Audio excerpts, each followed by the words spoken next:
Salut les amis, c'est Sofiane. On se retrouve pour un nouvel épisode du podcast. C'est en forgeant qu'on devient forgeron et c'est en galérant qu'on devient humoriste. Voici Galère d'humoriste avec aujourd'hui Adrien Arnaud. Ouais, salut!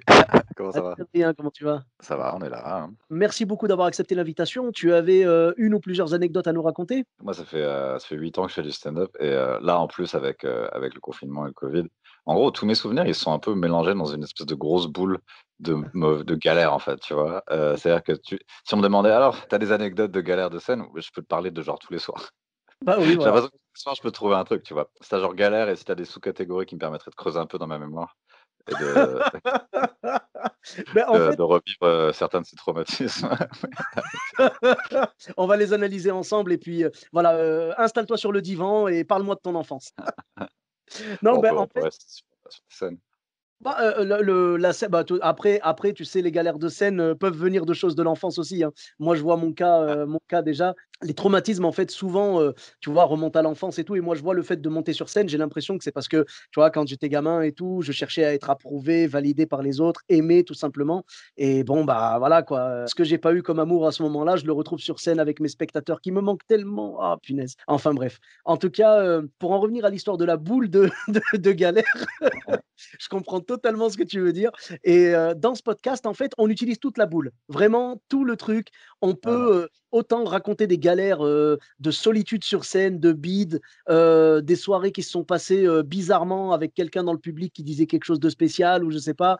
Ça peut être des galères de transport, d'hébergement, tout, tout. Oui, c'est pour ça que je te dis, j'ai tout en fait en rayon et je me dis là, tu parles de tout ça, en fait, j'ai juste 8 ans de ma vie parce que j'ai fait que ça en fait. Ça fait D'accord. 8 ans que je fais du stand-up et que j'ai vraiment fait que ça de ma vie, donc en gros, tous mes souvenirs, c'est ça et c'est globalement un peu c'est globalement un peu galère. Moi, j'ai des bons souvenirs de scène évidemment, mais je pourrais presque dire qu'une fois sur 3 il y avait quelque chose de galère, tu vois? Pas forcément vrai, mais c'est comme ça, je m'en souviens en tout cas.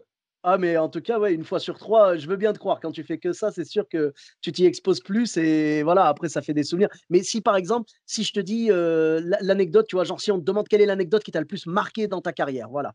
Bah, il y a un truc que je raconte sur scène, mais en fait, c'est marrant cette histoire parce que je crois que c'est une histoire que beaucoup d'humoristes ont d'une manière ou d'une autre. C'est le truc où, il y a un truc triste avant toi et après c'est à toi, tu vois? Ouais. L'idée donc là, c'était un truc caritatif en mode, stop la violence. Il y avait des enfants qui étaient morts, dans le quartier et on jouait devant ce quartier et en gros, il y a eu un PowerPoint avec, de la musique triste et les photos des enfants.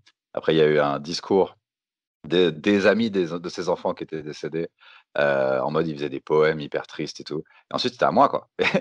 Mais Et à l'époque l'enchaînement était totalement logique, mais c'est normal. évidemment et à l'époque, tu sais, ça faisait, 2 ans que je faisais ça. Non, un peu, ouais, 3 et en gros, j'avais 15 minutes, mais il se trouve que, ouais, devant des familles, ça passe pas, quoi Ouais, et c'était du texte un petit peu osé, quoi. bah, c'est les premiers trucs que les gens ont vu de moi, en gros, quoi, D'accord. sur internet et tout, Jamel et tout ça, quoi C'était et pas ouais. adapté à ce public-là, quoi. Non, non, non et puis surtout en premier ils m'ont mis en premier quoi, c'était ça le plus galère, tu vois? Peut-être si j'étais arrivé plus tard, Ouais. un peu plus tard que juste après les photos des enfants morts, ça aurait été plus simple. Mais j'allais dire réellement, est-ce que le problème vient vraiment du contenu ou juste de la soirée, quoi? Parce que, enfin, n'importe qui passerait après, des photos d'enfants morts, pour un événement tragique et tout, enfin, je sais pas vraiment si un humoriste arrive à tirer son épingle du jeu à ce moment-là, quoi. Ah, si j'avais eu des vannes un peu à la Seinfeld, tout public, d'observation, ça aurait peut-être pu marcher, tu vois? Mmh. Même si, je peux même pas être sûr, de toute façon tu peux pas revoir, mais oui effectivement c'était pas idéal, mais disons que les blagues ont pas aidé quoi, tu vois? Je pense qu'avec d'autres blagues, ça aurait été peut-être un peu plus simple. Ce qu'il aurait fallu faire, c'est complètement séparer les deux choses, tu vois? C'est-à-dire vraiment faire, par exemple, je sais pas moi, une soirée, hommage, à ces gens-là, donc vraiment faire venir les familles, tout ça, donc tu sais, vraiment pour faire la partie triste, parce que réellement c'est triste ce qui s'est passé et la fois d'après, organiser un spectacle dont tous les bénéfices vont être reversés aux familles, un truc comme ça. Tu vois? Mais vraiment séparer les 2. Mais là, de mélanger les 2 dans la même soirée, je pense que c'était un pari très risqué, quoi. Oui et puis là, en gros, ce que tu viens de dire, ça vient de quelqu'un qui a du bon sens, quoi, tu vois?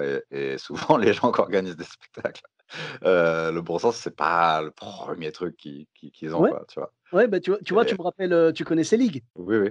Voilà, il m'a raconté une anecdote, mais vraiment, mais j'arrive pas à croire que ça existe, cette anecdote-là, quoi. Il m'a dit, en fait, il est parti dans un comité d'entreprise, c'était l'épisode 80 pour ceux qui veulent aller le réécouter. En fait, son spectacle a été acheté par une boîte, quoi. Et le directeur, juste avant que lui il monte sur scène, le directeur monte et il dit à tout le monde, donc merci d'être là et tout, blablabla, blablabla. Et après, il annonce qu'il va y avoir 200 ou 300 licenciements. Et après, il Euh, fait, et maintenant, c'est League, tu vois, t'imagines? Mais il a pas joué, il a pas joué. Il est monté sur scène, tout le monde, ça criait, ça pleurait, tout le monde se demandait: «C'est toi, c'est moi?» On ne sait pas ce qui va se passer. Tu sais, il y avait genre, 200 ou 300 familles qui allaient se retrouver, limite à la rue, quoi, et lui, il doit faire des blagues. Donc il a commencé à jouer, à peine, quoi, il a essayé et après il a dit: «Mais je peux pas jouer, quoi, enfin, c'est impossible, il m'écoute pas, c'est la panique, là». Donc tu imagines, c'est enfin, voilà, donc tu parlais de bon sens, il y a beaucoup d'événements où ça manque de bon sens, oui, c'est sûr. Oui, oui, en fait, c'est pas beaucoup, c'est tous quasiment, en fait. Quand tu me demandes des histoires de galères, je pense à toutes ces histoires de galères, il y a à la base, il y a de l'incompétence. Enfin, il y a toujours au départ de ces histoires un gars qui a été pas très malin, quoi. C'est C'est vrai. très souvent ça. Tu as des anecdotes, j'imagine, ouais, en comité d'entreprise, des trucs comme ça qui ont été un peu, bâclés au niveau de l'organisation? Il y a une fois où j'ai même pas joué parce Ça que, m'intéresse. en gros, bah, c'est pas très, très loin de l'histoire de Célix, c'est juste que c'était pour une banque aussi, c'est juste qu'ils ont pas été virés. Mais en gros, c'était dans une grande église désaffectée vers Perpignan et Ouais. à Perpignan d'ailleurs, et c'était genre imagine une réception cocktail d'une banque. Mmh. Et à un moment, le patron, fait un discours où il parle des chiffres et tout, et ça dure une plombe, et ensuite il y a 4 humoristes qui sont pas connus du tout, tu vois? Et donc là, j'en ai vu deux trois galérer avant moi et j'ai fait: «Vas-y, je monte pas, gardez la thune, c'est pas grave, je vous rembourse le billet si vous voulez». Il y a des fois, c'était la seule fois où j'ai senti que de toute façon, même si j'essayais, ça servait à rien, tu vois? Ah, mais ouais, beh, j'avoue que quand tu vois les collègues tomber au front devant toi, tu vois, tu les vois prendre des balles, C'est pas un public où genre tu le fais des blagues et ça marche pas. C'est genre, limite, ils enfin, t'écoutent pas. Bah, ils t'écoutent t'écoutes pas, en pas, fait. c'est genre comme si tu étais pas là, quoi. Ah ouais. Il y avait en plus, il y avait des petits fours et tout, enfin, tu genre ils étaient plus, il y avait des mini burgers, tous les trucs que j'ai défoncés après le spectacle, il y avait des mini burgers, enfin, il y avait un traiteur et tout. Ouais. Ouais. Hem, donc là, c'était genre, ouais, pourquoi, inviter des humoristes, en fait? Très souvent, c'est ça, c'est: «Pourquoi vous nous avez invités? Ça sert à rien». Ouais, ouais, non, bah, parce que là, ils ont pas mis les bonnes conditions et tout et puis j'avoue que traiteur contre stand-up, ah, le traiteur gagne, on va pas se mentir. Ouais, ils pensent que c'est genre comme la musique amplifiée, quoi. Tu te poses, tu mets l'ampli, tu joues et puis on s'en fout après, tu vois? Mais nous, faut qu'on nous écoute, quoi. Ah non, non, on a besoin de ça, hein, on peut pas c'est vrai que les Voilà. musiciens, bah, toi en plus qui viens du monde de la musique, tu le sais, les musiciens, ils ont ce grand avantage, je pense. Je sais pas si tu le vois toi comme un avantage, tu sauras peut-être m'éclairer là-dessus, mais je me dis tout le temps, ils ont de la chance parce que même si les gens mangent, même si les gens n'écoutent pas, ils peuvent quand même apprécier, tu vois? Ouais, ouais, et souvent, c'est toutes les situations un peu, enfin, c'est toujours un peu pareil, tu sais? C'est comme, parfois on me demande: «C'est quoi ton pire bide?» Et en fait, c'est toujours un peu la même chose. Il y a toujours, le concours de circonstances est toujours assez similaire en général. Des fois, tu on a il y avait juste pas besoin d'avoir un spectacle, quoi, tu vois? Et tu vois, par exemple, une autre fois où ça m'est arrivé, c'était une soirée, là, c'était différent, c'était une soirée étudiante dans une boîte de nuit. Ah, Et c'est toujours pareil, genre, il devrait pas y avoir de spectacle, en fait. beh, oui. Et tu sais, il y a toujours un gars qui dit: «Ouais, ouais, mais t'inquiète, on coupe la musique, je te présente, je fais un peu de théâtre, je te présente et après c'est à toi». Et et donc là, le mec a fait ça, genre il coupe la musique, c'est à moi, premier humoriste, présentation genre, «Oh, on va faire des blagues, fais du bruit pour Adrien Arnaud», genre pas de présentation, tu vois? Et là, j'ai tenu 30 secondes et j'ai donné le micro à Lenny Bunga, qui était le mec qui devait passer après. J'ai fait: «Vraiment là, ça sert à rien». Je suis remonté, je suis sorti de la boîte et je suis même pas re-rentré dans la boîte de nuit après, c'est genre trop Voilà, embarrassant. tu jeté l'éponge, quoi. Bah, ouais, je me dis: «Bon, personne m'écoute, à un niveau où ça sert à rien, quoi». Des fois, il suffit de parler vraiment très fort pour que ça passe, mais là, c'était vraiment impossible. Et tu vois, Lenny, il leur a dit: «Eh, fermez vos gueules!» Puis il a fait de l'impro, puis tu sais, ça faisait plus longtemps qu'il faisait ça en plus, moi ça faisait 1 an ou 2, je crois. Donc il a su à peu près quoi faire, mais moi j'étais genre: «Vas-y, c'est mort». Ah, il est très, très fort en J'avais impro, dit oui, que c'est j'avais sûr. payé pour le vestiaire. J'étais vénère, ouais, non, c'était vraiment un truc où, et souvent les plans galères, c'est aussi, au-delà du fait qu'il y ait eu quelqu'un d'incompétent à la base, c'est souvent toi qui aurais peut-être pas dû dire oui aussi, tu vois? Ou qui a pas posé assez de questions.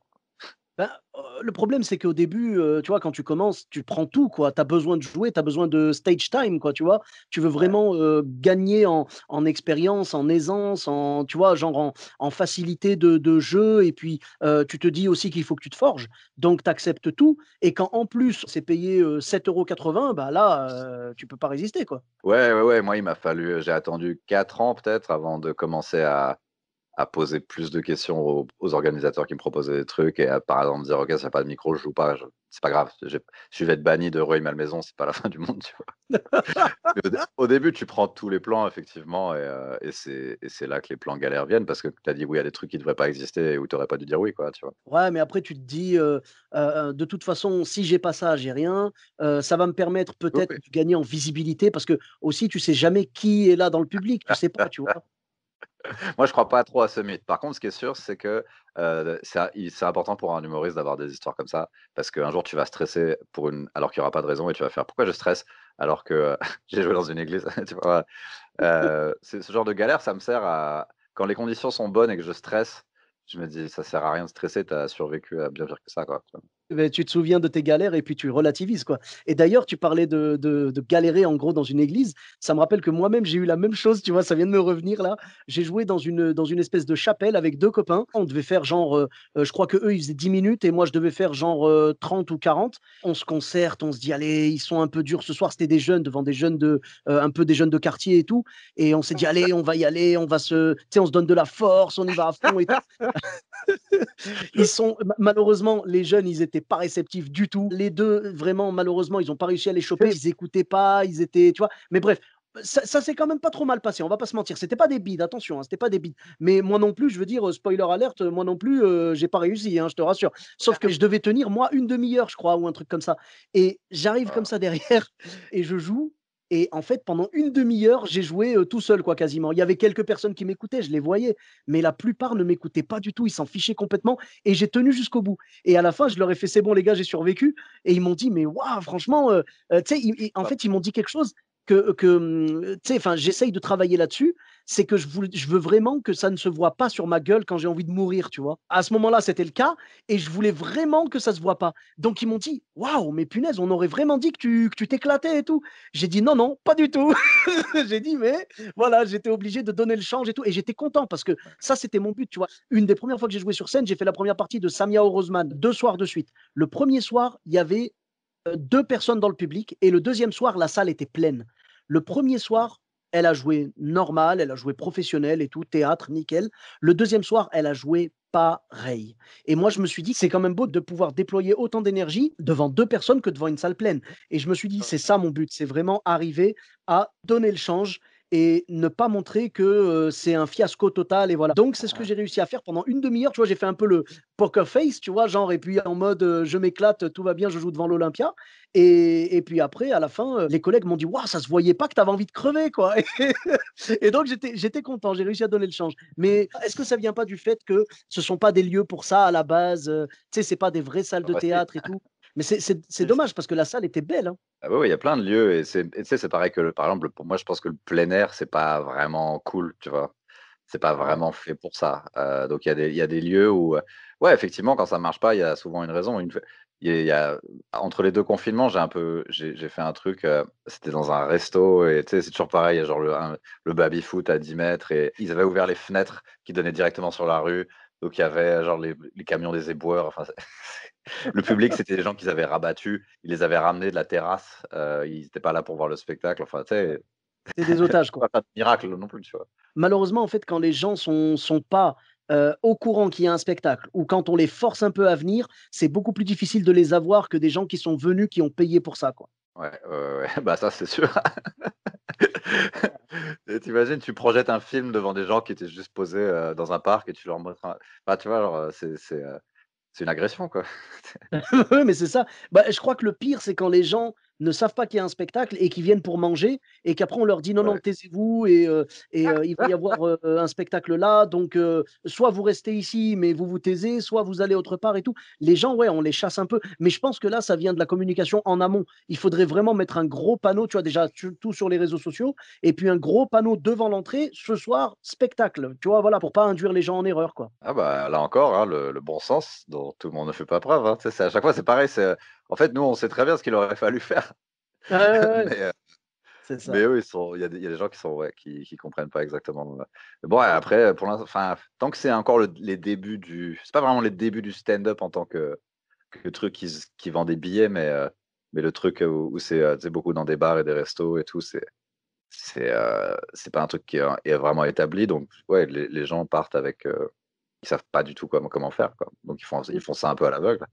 Puis des fois, tu sais, le simple fait de dire: «Bon, il faut qu'il y ait le micro il y a un micro et qu'il y ait des chaises qui soient orientées vers le même endroit et que le public soit là pour ça» et rien que ça, c'est pas évident, tu sais, qu'il y ait pas des machines à glaçons juste à côté. Tu vois, il y a énormément de détails, où tu fais: «Mais c'est évident que ça peut pas fonctionner comme ça», mais tu sais, genre une fois, je joue dans un PMU, il y a un match à la télé et ils laissent le match et nous, on a juste un rideau Ouais, entre c'est les ça. gens qui regardent le match et le spectacle. Enfin, tu vois, enfin, moi, ça me semble être du bon sens qu'il faut pas faire ça comme ça, mais je sais pas si les gens s'en foutent ou s'ils savent pas, ils savent juste pas, quoi. Tu sais, ils ont pas les informations nécessaires pour savoir comment faire ça correctement, quoi. Ouais, mais en même temps, quand je vois l'histoire de jouer avec le match, j'ai déjà donné, hein, j'ai déjà fait ça dans un bar aussi et le mec avait laissé un match de rugby. Mais la bonne nouvelle, c'est que si tu arrives à coordonner ta plus grosse punchline avec un but, là, tu peux avoir une standing ovation. Oui, évidemment, ça se passe jamais comme ça, donc Mais en tout cas, ouais, tu as raison, hein, au niveau du bon sens, c'est vrai qu'il y a beaucoup de gens qui manquent de bon sens malheureusement. Et tu sais quoi? Je te remercie Adrien parce qu'à partir de maintenant, quand on me fera un sale plan comme ça et que j'irai, dès que les mecs me feront ça à l'envers, je leur dirai: «Vous savez quoi? Adrien Arnoux avait raison». ah bah, grave, après je vais être détesté de toute la France et ah, c'est toi le Mais gars non. qui dit qu'on sait pas faire des spectacles? Non, non, t'inquiète pas. Si jamais ils te détestent ou quoi, je leur dirai: «Attendez, attendez, attendez». Je leur ferai écouter l'épisode du podcast et ils vont dire: «Ah ouais, non, le mec, il a galéré, il peut nous détester, il y a pas de souci». Ouais. Tes galères valident, le fait que tu bah, que en fait, c'est même pas être exigeant ou quoi, c'est juste que tu as envie que ce soit logique, quoi. Tu as envie de dire: «S'il vous plaît, faut pas que les gens mangent. S'il vous plaît, faut que j'ai un micro pour pouvoir, avoir un propos, assez clair et audible pour toute la salle. S'il vous plaît, faut que les gens soient tous tournés vers moi et pas la moitié qui me tourne le dos». Enfin, j'arrive même pas à croire qu'on en arrive à préciser, quoi.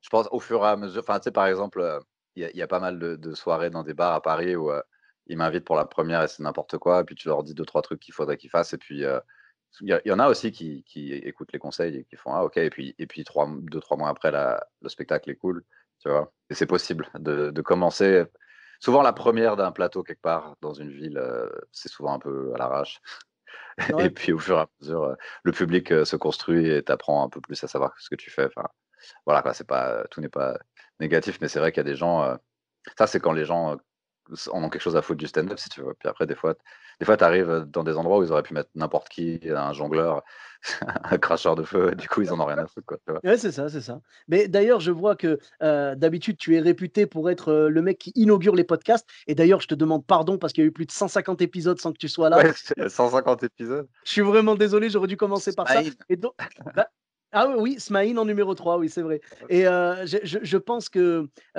qu'en fait, voilà, tu es un petit peu celui qui valide les podcasts et tu es aussi celui qui valide les scènes. On t'invite souvent à la première et tout. Tu es un peu l'inspecteur des travaux finis du stand-up. Enfin, il y a pas de mystère autour de ça, c'est aussi parce que j'ai du temps libre et que je suis pas très connu, hein, ça c'est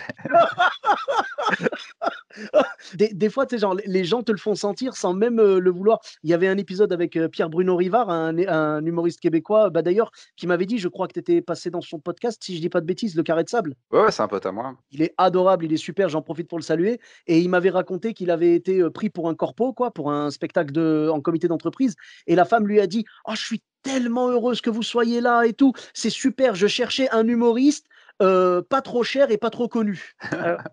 Oui, il faut savoir où on se place aussi, tu vois? Je vais pas le prendre mal et moi, la première fois que je suis allé à Montréal pour, le festival, Mmh. sur l'affiche, ils ont mis la photo d'un homonyme, un autre Adrien Arnaud, tu vois? Qu'est-ce C'est que une tu belle veux galère ça! qu'est-ce que tu veux que je me vénère? Bah, ouais, je suis pas connu, le gars me ressemble vaguement, qu'est-ce que je te dis? En plus, il habitait à Montréal, ce qui fait que ça Ça, je pense, dicter leur choix. Enfin, je sais pas, mais j'allais pas me vénère, quoi, tu vois? Ah oui, C'était marrant parce que le simple fait que je dise: «Ah mais c'est pas moi», ils m'ont déjà regardé comme si j'étais une diva, tu vois? je vais te dire, des erreurs de nom, des erreurs de, tu sais, genre d'orthographe, machin, c'est pas un problème, ça peut arriver, tu vois? Mais alors qu'on se trompe carrément de tête, que ce soit pas la bonne personne, là, j'avoue que c'est quand même balèze. Et genre la meuf, il y a une meuf qui s'est excusée au bout de 2 semaines, à une soirée parce que je l'ai croisée, genre j'ai croisé la graphiste qui s'est plantée, tu vois? Mais en fait, les autour, enfin personne s'est vraiment excusé, tout le monde m'a dit: «Oh bah, tu avec elle plus connu connard», en gros. Oh là et là! Ah oui, d'accord. ouais, ils me l'ont pas dit. Évidemment, ils me l'ont pas dit comme ça. Et le ton Heu, homonyme, du coup, il en a pas eu marre de signer des autographes dans la rue? Tu sais que je l'ai invité du coup au spectacle parce que il habitait à Montréal du coup, je l'ai invité au gala, avec genre Ken Kojandi, Sugar Sammy et tout ça Hein, il est hein. venu en backstage, genre sa mère a dit: «Vous vous ressemblez». Et après, c'est marrant parce qu'il m'a demandé, «Alors tu penses qu'on a des ancêtres en commun?» Je fais: «Ouais, enfin tu sais, Arnoux c'est genre Dupont quoi». Donc on a un ancêtre en 630, peut-être, j'en sais rien, tu vois? C'est tellement beau, mais c'est exactement ce qu'il fallait faire. C'est exactement le move de n'importe quel stand-upper, oui, d'inviter le mec, de lui dire: «Bah, viens tant qu'à faire, viens!» Au départ, je m'étais excusé, tu vois? Genre, je l'avais contacté, genre: «Je suis désolé, j'espère que ça t'a pas causé des problèmes ou quoi», tu vois? «Oh, mais tu y es pour rien, toi!» Non, non, mais il bosse dans la finance, je sais pas, ça se trouve, il est pas censé montrer sa tête, enfin, j'en sais rien quoi, tu vois? D'accord. C c'est bizarre, c'est aussi si je me voyais partout dans ma ville avec des affiches de moi pour un spectacle de jongleur et je suis pas jongleur, je sais pas, c'est chelou. Ouais, ouais, non, mais je veux dire, tu demanderais aux responsables, quoi, tu vois? Mais t'en voudrais pas aux jongleurs Non, homonymes, quoi, tu vois? c'est vrai, c'est vrai. Bon. Est-ce que tu penses que, du coup, à l'inverse, dans ces bureaux de la finance, il y a des stock options avec ta photo à toi? Je sais pas, mais si je tape Adrien Arnoux sur Spotify, c'est encore enfin, il est encore là. Ce mec va me suivre, jusqu'à la fin et Heu, maintenant, en fait, Adrien Arnoux, c'est plus ou moins Jean Dupont, donc si je tape ça sur, Facebook, rien qu'avec la même orthographe, j'en ai déjà 15 des homonymes, tu vois? ah ouais, Et avec d'autres orthographes, il y en a encore plus. d'accord, bah, tu vois, on penserait pas, hein. Arnoux, moi, je savais pas que c'était un nom si répandu, quoi. Non, non, mais c'est pas dans la première catégorie des non répondus, mais c'est genre, c'est, bref, j'ai pas d'équivalent dans d'autres pays, mais et puis je veux pas ça sonnerait peut-être bizarre, mais bref, voilà, en tout cas, c'est pas très ouais, des Arnaud et des Adrien, il y en a 12 000 donc voilà. D'accord. Je suis vraiment content en tout cas d'avoir pu t'avoir, voilà, pour que tu me racontes cette anecdote. Bah, en fait, si tu veux, ça tombe bien, que tu étais dispo parce que l'autre Adrien Arnoux n'était pas dispo pour le podcast. Je suis sûr qu'il a un podcast aussi. Je suis pas allé voir. Je suis sûr qu'il en Galère de a un sur la trader. tech ou là. Galère de trader, il est invité ce soir peut-être. Ça existe, hein, des podcasts de trading, il y a des podcasts sur tout maintenant.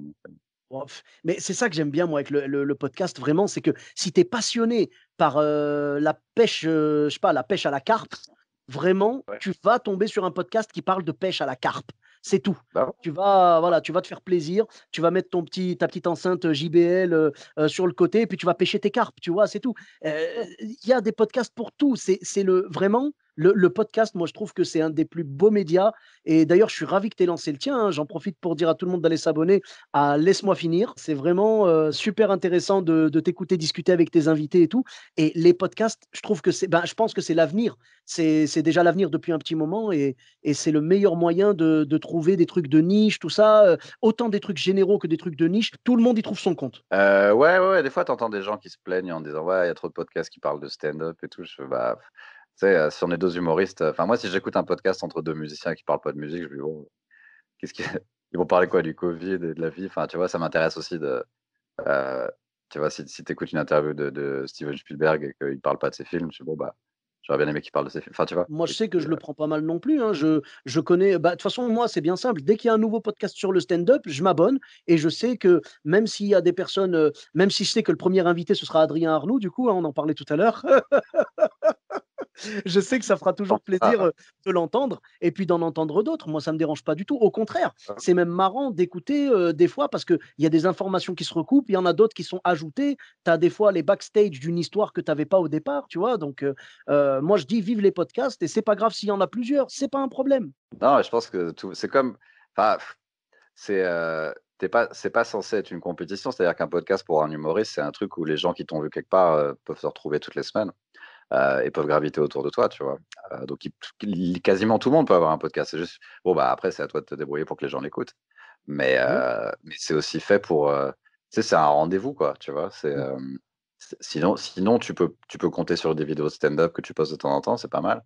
Mais le Ouais. fait de parler à quelqu'un toutes les semaines, au bout d'un moment, tu finis par développer des gens qui sont vraiment intéressés par, ce que tu dis et les gens avec qui tu le dis, quoi. Ouais, bah, c'est ça en fait, c'est un petit peu garder un lien avec sa communauté et puis, parler de ses prochains projets, tout ça, dire, «Je serai à tel endroit» pour faire un peu sa com et puis comme il y a pas de réelle économie du podcast, c'est pas une compétition parce que personne gagne de l'argent réellement avec un podcast, tu vois? Donc, c'est pas grave. Bon, on parle pas de Joe Rogan, hein, on est d'accord, hein, mais voilà, nous, je veux dire, on peut tous faire Ouais, un podcast, c'est pas grave. Si ça te plaît pas, tu écoutes pas, tout simplement. ouais, ouais, puis, clairement, c'est vrai que si un collègue humoriste me dit: «Ouais, les podcasts sur stand-up, j'en ai marre», oui, bah, c'est normal parce que c'est pas fait pour toi, en fait. Il y a des gens que ça intéresse parce que c'est un monde complètement étranger à leur vie, tu vois? Moi, c'est comme ça que ça m'a intéressé au départ et c'est pour ça qu'ils veulent entendre ça, tu vois? Ces histoires-là qu'on raconte.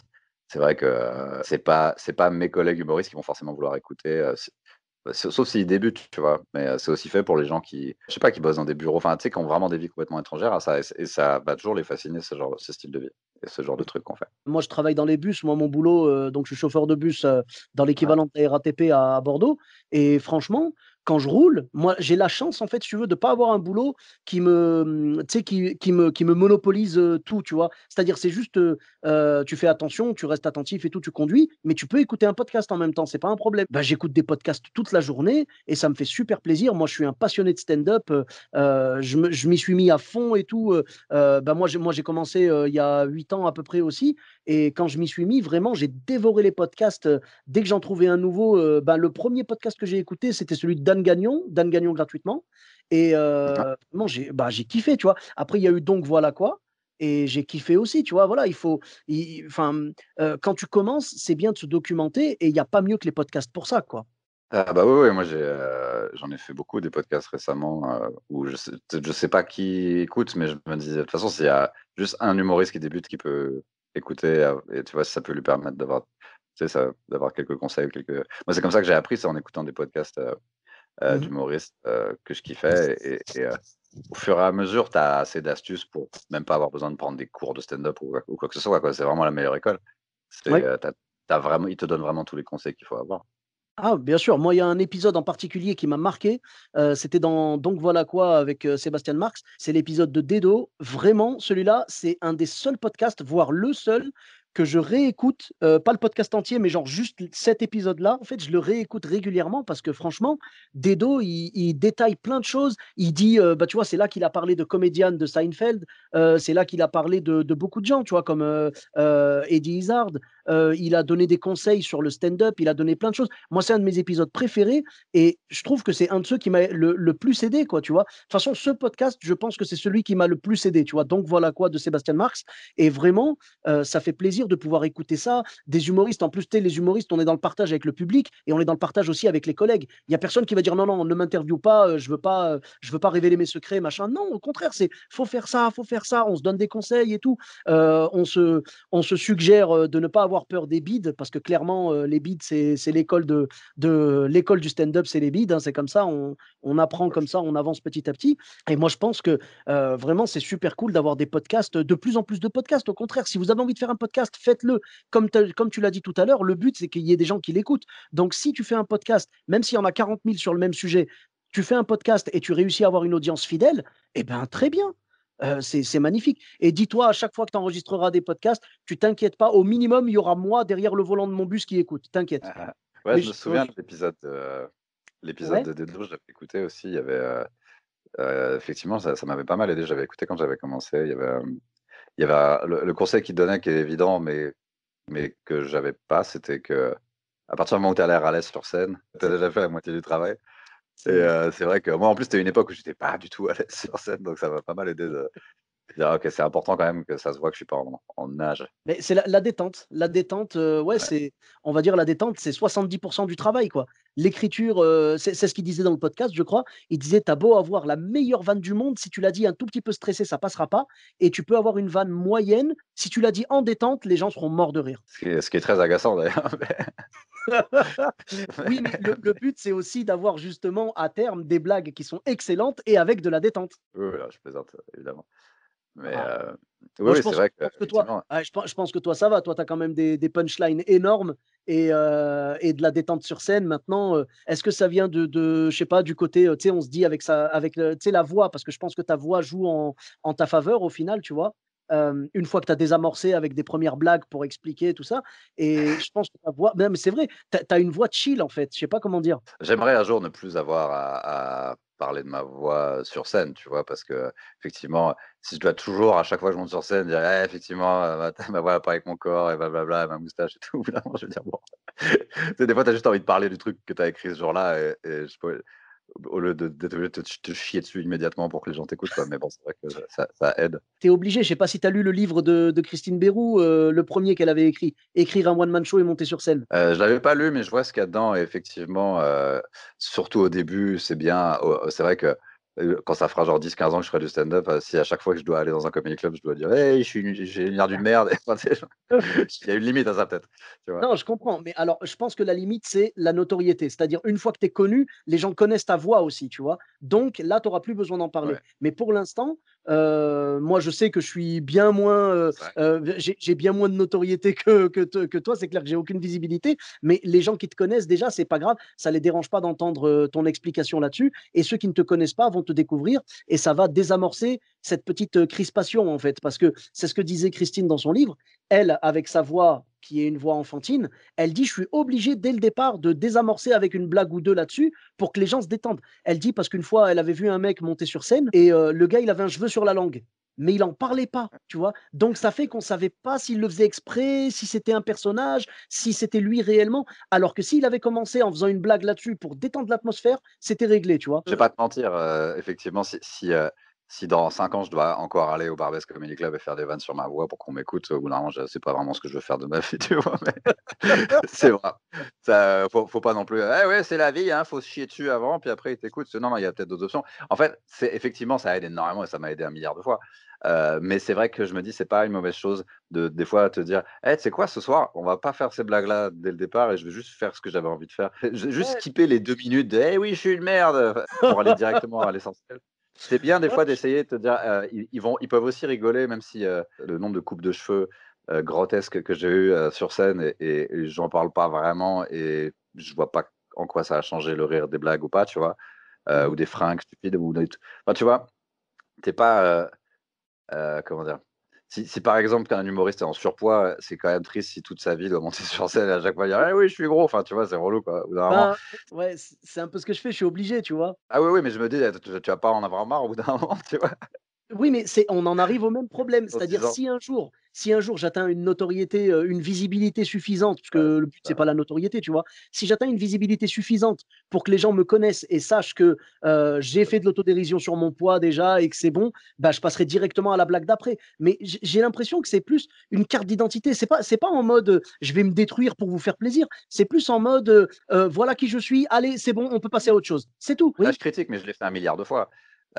C'est juste qu'au bout d'un moment, je me dis, parfois tu le fais pas et ça passe quand même, quoi, tu vois? Et tu te rends compte que peut-être tu étais pas obligé. Si c'était parce qu'en fait, c'est la routine, de ça qui me saoule. C'est de me dire: «Ah ouais, donc tous les soirs de toute ma vie, de tout tant que c'est mon job, je vais le faire». Non, «Et oui, ma moustache et ma voix, pas avec mon corps» et en fait, moi, je vais te non. dire un truc, il y a que en France que tu es obligé à ce point-là de le faire longtemps et dans un pays comme l'Angleterre, le Canada ou même tu vois? Quelqu'un comme Dooley n'aurait pas à tout le temps, constamment commencer en faisant une vanne sur sa voix, le fait qu'elle est pas bourrée parce que, on dans d'autres pays, on s'attend à ce que n'importe qui monte sur scène à partir du moment où il est drôle. Il est drôle, tu fais 2-3 vannes, effectivement, c'est cool de te chier dessus. Mais, en France, on n'a jamais vu d'autres enfin, on a 4-5 modèles visuels d'humoristes et tout le reste, c'est genre des extraterrestres, tu vois? Et du coup, tu es toujours obligé d'expliquer tout et et c'est super relou au bout d'un moment. Je pense que c'est un truc, particulier à la France, on se juge énormément sur tout ce qui est pas ce que tu es, c'est-à-dire le physique, la voix, l'apparence, ce qui est humain, mais ça va être vraiment le premier truc qu'on va remarquer, le premier truc qui va intéresser les gens. Tu sais qu'il y a que en France qu'on me dit que ma voix va pas avec mon corps, parce que c'est pas important ailleurs, parce qu'on est un pays de Gaulmont. Ouais, Tu vois ce que je veux dire? C'est, ouais. c'est aussi vraiment pour ça que c'est dommage, tu vois? Dans un pays, enfin, tu vois? C'est cool pour Paul Mirabel que quand il monte sur scène, les gens rigolent déjà parce que, bah, c'est déjà ça de gagner. Mais moi, je trouve ça déjà pas cool de la part des gens de constamment le regarder comme une bête de foire, juste parce qu'il est un peu grand, il a une tête marrante. Dans n'importe quel autre pays, ce serait pas sujet à moquerie et tout de suite: «Ah bah, comme, tu pas musclé, tu es une victime», parce que c'est toujours le truc qu'on fait beaucoup sur scène dès qu'on n'est pas, de rock. «Ouais, moi, je vais faire on devrait pas être obligé de faire ça pour moi, tu vois? Alors, je me pose la question, en fait, par rapport à ça. C'est, tu as totalement raison. C'est vrai qu'on ne devrait pas être obligé à chaque fois de se dévaluer pour commencer un set. Mais, en même temps, est-ce que toi, par exemple, toi, je t'imagine, toi, sur scène, monter directement et faire tes blagues, je pense que ça pourrait passer. Mais est-ce que ça vient pas du fait que ta voix, elle est dans le sens, entre guillemets, «positif»? C'est-à-dire, en gros, tu as une grosse voix, tu as pas une petite voix. Tu vois ce que je veux dire? Si c'était l'inverse, si tu avais le même physique que tu as aujourd'hui, et avec une voix complètement, vraiment, très aiguë et très fine, tu vois ce que je veux dire? Si tu avais l'opposé de ta voix actuelle, est-ce que tu penses pas que ce serait bizarre que tu montes sur scène sans rien dire, tu vois, genre vraiment en faisant directement tes blagues? Bah, ça dépend si l'opposé, c'est vraiment: «Bonsoir!» ou là, tu es peut-être obligé de dire quelque chose. Voilà! Et que je te jure que c'est pas pour moi, c'est pas impossible d'imposer, ce que tu es directement, surtout si tu arrives je pourrais t'imaginer toi ou même n'importe qui, hein, arriver sur scène et commencer un sketch si c'est vraiment un truc drôle. En plus, si ça parle de toi, genre, tu sais, tu arrives, je vais passer une bonne journée, voilà un truc que j'ai fait aujourd'hui, tu pars sur, un truc directement et c'est genre un super bon passage. Heu, c tu vois, tu es pas obligé, enfin, tu vois ce que je veux dire? Tu pourrais en fait commencer avec un truc vraiment cool, qui a rien à voir avec ton physique et ça pourrait fonctionner. C'est pas un truc systématique. Clairement, ça aide, ça aide beaucoup, et puis c'est bien tu vois, Ah, moi, c'est juste d'avoir un une peu de carte de recul. visite, en fait. C'est juste pour dire: «Voilà, c'est bon, je suis gros, je fais des blagues là-dessus. Allez, hop, on enchaîne». C'est bon, c'est pour leur dire, en gros, c'est limite pour leur dire: «Ne vous inquiétez pas, je suis au courant et ce que je vais vous dire aura certainement un rapport avec mon surpoids». Je parle pas que de ça, bien sûr, mais je veux dire, vous inquiétez pas, on est là pour rigoler. C'est un peu aussi, j'en parlais avec, Raph du What the Fun, Ouais. il me disait que lui, tu vois, comme il est roux, il fait des blagues sur les roux, il se tape d'abord dessus, lui, avant de pouvoir taper sur les autres. C'est un petit peu une espèce de permis, tu vois, genre, voilà, je me suis bien tapé dessus, maintenant je vais taper un petit peu sur tout le monde, vous inquiétez pas. Tu vois, c'est histoire de dire, montrer patte blanche, quoi, dire, je suis pas méchant, quoi. Moi, je trouve ça très regrettable, honnêtement, que même quelqu'un comme Dooley soit encore obligé de le dire, alors qu'elle pou tu peux que tu puisses pas arriver sur scène et raconter tout de suite une histoire, pour moi, c'est triste. Ça veut dire qu'on est encore pas assez avancé au niveau du stand-up pour être, pour tu vois, on est encore un peu dans le délire de, «Ouais, c'est un mec rigolo, il a une tête rigolote» et enfin, on voit encore ça comme ça, quoi Est-ce et est-ce je trouve ça dommage et en plus, parfois, enfin, tu vois, effectivement, tu peux être, en surpoids, arriver sur scène, est-ce que tout le monde dans le public se dit: «Il faut qu'il dise qu'il est gros, sinon je rigole à rien», tu vois? Je suis pas sûr que ce soit aussi, systématique que ça. Oui, non, je suis d'accord, mais en même temps, j'ai l'impression que ça vient peut-être du fait, alors moi, mon surpoids, je peux pas le cacher, alors qu'une voix, c'est autre chose, tu vois? Une voix, on pourrait penser que, c'est peut-être un personnage. Imagine, j'ai une voix grave et en fait, c'est pas ma vraie voix, genre, ça veut dire que que ma voix naturelle, elle serait haute, donc je me forcerais à aller plus bas, enfin, tu vois? Oui, non, mais je Ce comprends, serait ce serait bizarre, mais c'est peut-être le mélange justement de tous les humoristes qui ont des voix un petit peu spéciales. Tu vois? Ou par exemple, je pense à Babas, si tu as vu Babas, tu vois? Dans On ne demande qu'à en rire et tout, c'est quelqu'un, tu vois? Qui, enfin, il y a eu un long moment de flottement entre est-ce qu'il le fait exprès? Est-ce qu'il est vraiment comme ça dans la vie? Et il faisait exprès, tu vois? D'exploiter un petit peu ce doute parce que malheureusement sur scène, enfin malheureusement ou heureusement, hein, sur scène, tu peux avoir la personne entière ou tu peux avoir un rôle qu'elle joue. Donc, tu parles de Dooley, si Dooley monte sur scène sans rien dire avec sa voix et qu'elle balance et tout, ben, les gens peuvent dire: «Ah attends, elle joue un personnage ou c'est vraiment sa voix?» Tu sais, en fait, c'est un petit peu comme, tu vois, je te donne un exemple. Moi, mon affiche, c'est, une parodie d'une célèbre, marque d'eau minérale avec, donc en gros, j'ai un t-shirt avec un bébé, tu vois, sur le t-shirt et il y a beaucoup de gens qui me demandent: «Pourquoi est-ce que le t-shirt, tu ne l'as pas sur scène avec le bébé?» Et ce serait facile Ouais. à faire, j'ai juste à l'imprimer et après hop, je monte sur scène avec. Mais non, je ne veux pas, c'est fait exprès parce que je ne veux pas, que l'attention des gens parte vers un détail et là, la voix, c'est la même chose, j'ai l'impression. C'est si les gens passe du temps à se poser la question, est-ce que c'est vraiment sa voix ou pas? Parce qu'il faut dire ce qui est, la voix de Dooley, ta voix à toi, ce sont des voix remarquables, pas négatifs ou positifs, hein, juste remarquables, simplement. Donc, les gens, le temps qu'ils passent à se poser la question si c'est vraiment ta voix ou si tu forces le trait, ils ne le passent pas à écouter les blagues et à les comprendre. Oui, oui, mais moi, et justement, pour moi, c'est regrettable parce que c'est entièrement symptomatique de à quel point on n'est pas encore arrivé à une bonne compréhension du stand-up. Parce que c'est vraiment pas comme ça ailleurs, tu vois, je te jure. Et, Ouais. pour moi, c'est dommage qu'on en soit encore là, tu vois. Ce serait pas forcément le cas, par exemple, rien qu'à Montréal, par exemple, tu vois. Tu peux, hein, et tu sais, si tu as des vannes sur ton physique, moi j'en ai encore, et je continuerai à en faire parce qu'elles me viennent, je les écris, ça me fait marrer. Mais se sentir obligé, surtout si tu joues tous les soirs, plusieurs fois par soir, à chaque passage, t'imagines le nombre, ça fait des milliers de passages où en fait, à chaque fois, tu dois toujours dire un truc sur ton physique, c'est genre un cauchemar, quoi. Mhm. Et, Non, non. honnêtement, ce serait au public de pas se demander si c'est vrai ou pas, parce que dans les autres pays, on se demande pas si c'est vrai ou pas, on s'en fout en fait. Et on part du principe que c'est vrai, et après on attend juste les blagues et voir si c'est drôle. J'ai l'impression qu'il faut juste ne pas écrire des blagues pour se dédouaner de quelque chose ou quoi. Je veux dire, il faut juste, tu vois, comme tu l'as dit tout à l'heure, si tu as des blagues qui te viennent et que tu les trouves marrantes, fais-les. Que ce soit si c'est sur ton physique, c'est pas grave. Moi, c'est pareil, tu vois. Moi, les blagues que je fais, je les assume totalement. Je suis pas du tout en mode, tu vois, il faut juste pas tomber dans la culpabilisation et se dire, oh non, j'ai pas le droit de monter sur scène pour dire tel truc. Il faut d'abord que je me taille moi, tu vois. Non, Mhm. c'est si tu le sens, fais-le. Si t'as pas envie, monte direct avec ton propos. Mais le fait d'avoir des blagues qui te plaisent et qui correspondent à une carte d'identité, comme je te disais, de ton personnage sur scène, moi je pense que c'est une façon de dire bonjour aux gens et de rentrer, tu sais, de faire une introduction vers un autre passage. Moi, si tu veux, j'ai une petite intro on va dire, l'intro entière, elle doit durer 2 minutes. C'est des blagues les unes derrière les autres, des petits clichés, des petits trucs et tout. C'est ma présentation. Et après, je vais dans le sujet dans lequel j'ai envie d'aller. Ouais, mais à long terme, est-ce que dans 10 ans, tu as encore envie de faire ça? C'est ça la question. Imagine, tu as un following, mais t'es pas en mode TF1 Arthur et tout. Est-ce que tu te sens obligé à chaque fois, tu vois? Douli, je me dis au bout d'un moment, d'ici 1 an ou 2, j'espère qu'elle sera plus obligée de dire ça, quoi. Que, tu vois, enfin, juste parce que juste parce que tu as une voix comme ça, tu dois faire 10 minutes toute ta vie et expliquer pourquoi. C'est un cauchemar. Tu dois justifier ce que tu es. Non, par contre, et ça m'arrive encore maintenant d'écrire des vannes parce que je pense des trucs sur moi et sur mon physique, donc je peux l'écrire, tu vois. Mm. Mais ouais, effectivement, le fait de se dire: «Ah, il faut faire ça pour que les gens arrêtent de se demander si c'est vrai ou pas», ça tombe exactement dans la même catégorie que les gens qui te demandent si ce que tu racontes sur scène est vrai ou pas. C'est, alors qu'effectivement, ça des fois, c'est peut-être un petit peu inventé mais souvent, c'est vrai, tu vois?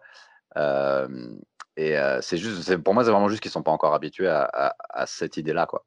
On sort encore des humoristes avec des pseudos qui jouent à des personnages, mais ça va être de moins en moins ça et ça l'est quasiment plus. Mais le public peut encore avoir tendance à penser ça, tu vois? Mais moi, je pense que d'ici quelques années, ce sera plus obligatoire, tu vois? Jimo, et maintenant, il peut monter sur scène et pas dire qu'il est lent et tout ça, quoi. Enfin, et et Mhm. ça je pense qu'au fur et à mesure, en fait, il faut que les gens soient de plus en plus habitués à voir différents types de personnes sur scène, et au bout d'un moment, ils seront plus surpris par rien, ils attendront juste que ça soit drôle. Oui, Voilà. bah, il faut que le stand-up vraiment, se développe et que les gens aient l'habitude de ça, mais pour l'instant, on a encore trop une culture, théâtre ici en France et tout Ouais, et du coup, les gens pensent plus que c'est un personnage. Moi, tu sais, regarde, ouais. je fais un sketch sur le fait que je suis chauffeur de bus. Je raconte des histoires vraies qui me sont arrivées dans le bus et il y a encore des gens à la fin de mon spectacle qui viennent me dire: «Est-ce que tu es vraiment chauffeur de bus?»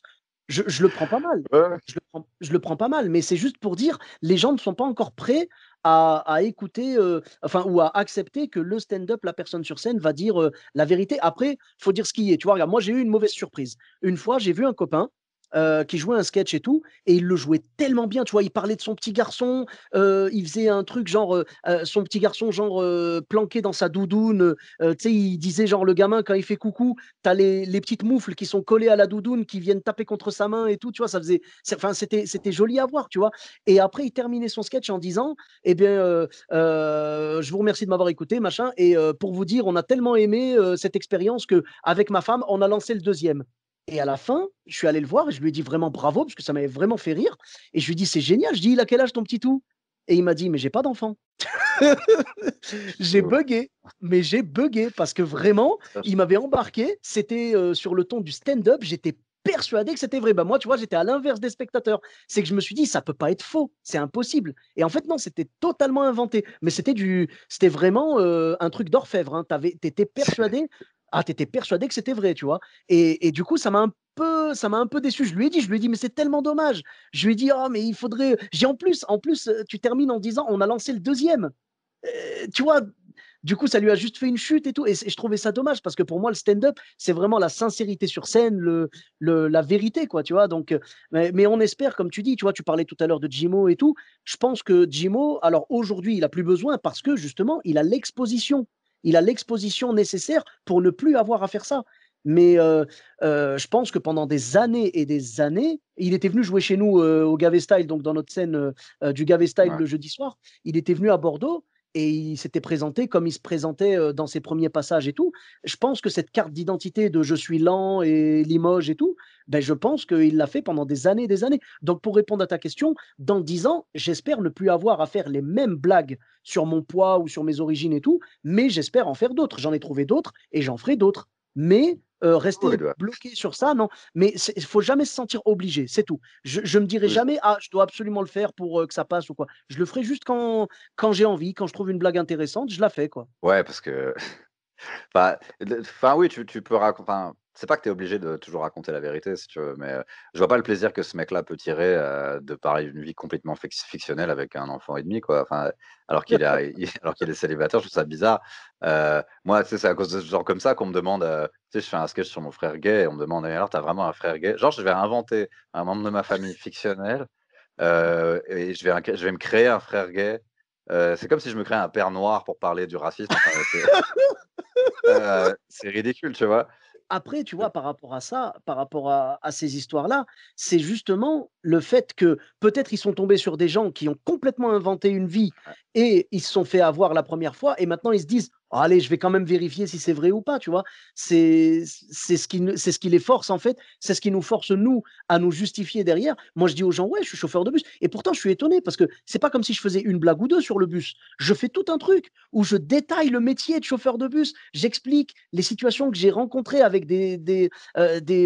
comment dire, des voyageurs, tu vois, après, je parle du métier, j'explique qu'on arrive au dépôt très tôt et tout. Enfin, tu vois, je veux dire, vraiment, si réellement j'étais pas chauffeur de bus et que je faisais ce sketch-là, je pense qu'on pourrait m'enfermer pour schizophrénie, tu vois, parce que euh, Bah, oui. c'est vraiment, c'est du total vécu, quoi. Je peux pas faire plus vécu que ça, quoi. Oui, oui, oui, c'est bizarre. Bon, des fois, c'est un peu de curiosité. Il veut peut-être que tu en parles plus et il demande ça un peu genre, pour lancer une conversation, mais ouais, ouais, c'est mais parce qu'on vient de plusieurs années de personnages et Mhm. bon, c'est un truc qu'on peut encore dire dans certains cours de stand-up, faut que tu trouves ton personnage et tout, hein.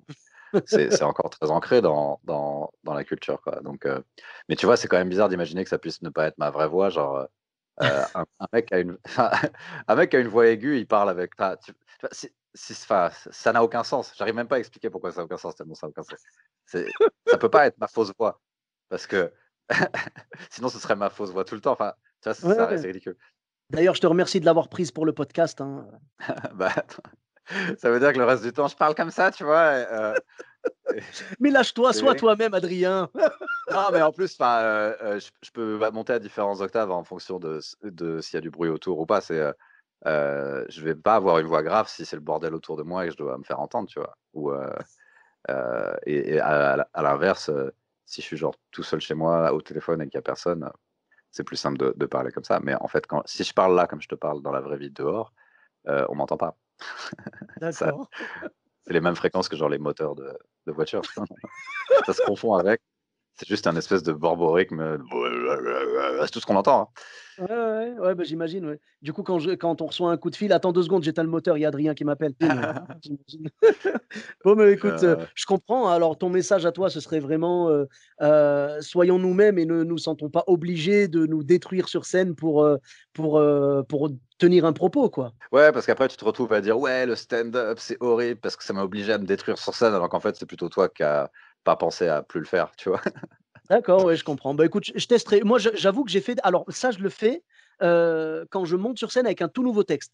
Toutes mes blagues sur mon poids, sur, mes origines et tout, toutes les blagues, je les enlève, toute mon intro de 2 minutes là, Voilà. je l'enlève complètement et je pars direct, je dis: «Bonsoir» et après je commence direct mon texte. Ah oui, c'est important parce que j'ai envie de tester ces trucs-là, mais il faut que je fasse les 2 minutes obligatoires de Et beh, je comprends. c'est chiant. Merci beaucoup, Ça marche. Adrien, pour ces anecdotes et pour ces belles réflexions. Et où est-ce qu'on peut te retrouver sur les réseaux sociaux? Tu peux me retrouver sur Instagram, c'est Adrien Arnoux Comédie. Sur YouTube, tu tapes Adrien Arnoux, mon podcast s'appelle Laisse-moi finir, qui Mhm. est dispo en vidéo sur YouTube et en audio sur toutes les applis. Voilà. Ok. Et tu as peut-être Twitter, une page Facebook? Ouais, pour moi, c'est 2 réseaux sociaux qui devraient être, anéantis. J'y vais plus trop. Avec un peu de Googlitude, tu peux me trouver sur Facebook et sur Twitter. Twitter, je tweete plus parce que je vois pas trop l'intérêt, mais sur Facebook, ouais, tu peux me suivre sur Facebook, il y aura les mêmes trucs que sur Instagram. Ok, bon. Le truc sur Facebook, tu sais, j'ai 8000 followers et je crois il y a genre 10 personnes qui voient ce que je poste parce que je paye pas d'argent. Donc Ouais, je m'en fous un peu, quoi, mais ouais, si vous aimez Facebook, si c'est votre truc, allez me suivre là-dessus. d'accord. Ben, pas de C'est le souci. seul réseau social où je suis vérifié. Bah, je mettrai ah bah, c'est déjà bien. Je mettrai Facebook, Twitter, YouTube et Instagram, il y a pas de problème et donc merci beaucoup. Pour ma part, vous me retrouvez également sur tous les réseaux sociaux, donc Sofiane et Taï, E-de-T-A-I, sur Facebook, Twitter, YouTube, Instagram et TikTok. N'hésitez pas à laisser 5 étoiles et un commentaire sur Apple Podcast et sur Podcast Addict. Je vous dis à très bientôt pour un nouvel épisode. Bis à tous, même à toi là-bas.